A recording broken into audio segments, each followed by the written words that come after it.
Hello everyone, welcome to today's video. So hari ni Tira nak buat air tea live. If you guys follow me on my Instagram, you guys know that I've tried before using the Tealive bubble tea kit. So hari ni Tira decide nak buat untuk berbuka sebab my sister just got back yesterday. So hari ni Tira nak try dengan dia.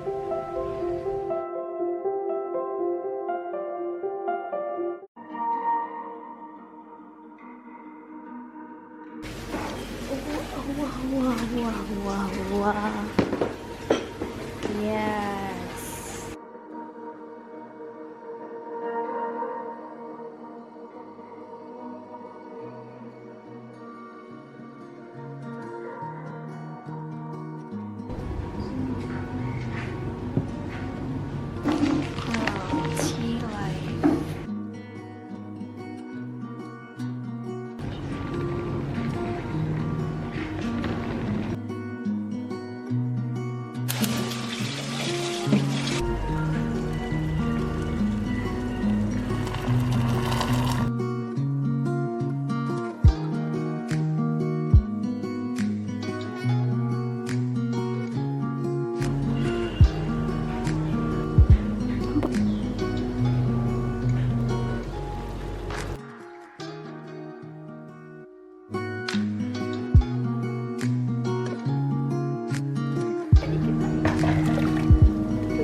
Kita stir dulu ni, lepas tu baru kita buka hot.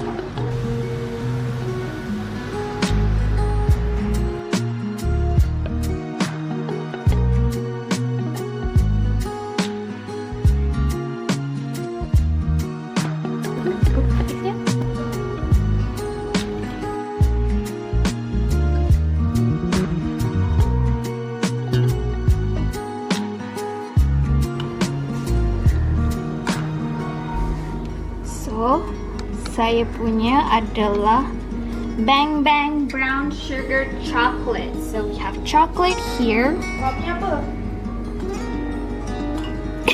Resepi awak. Resepi saya coklat.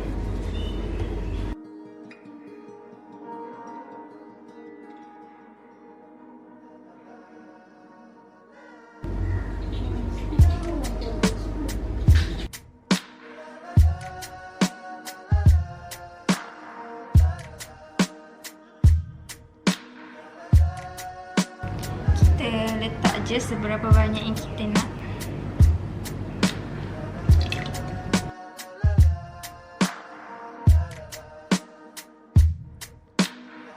Mine is like ice.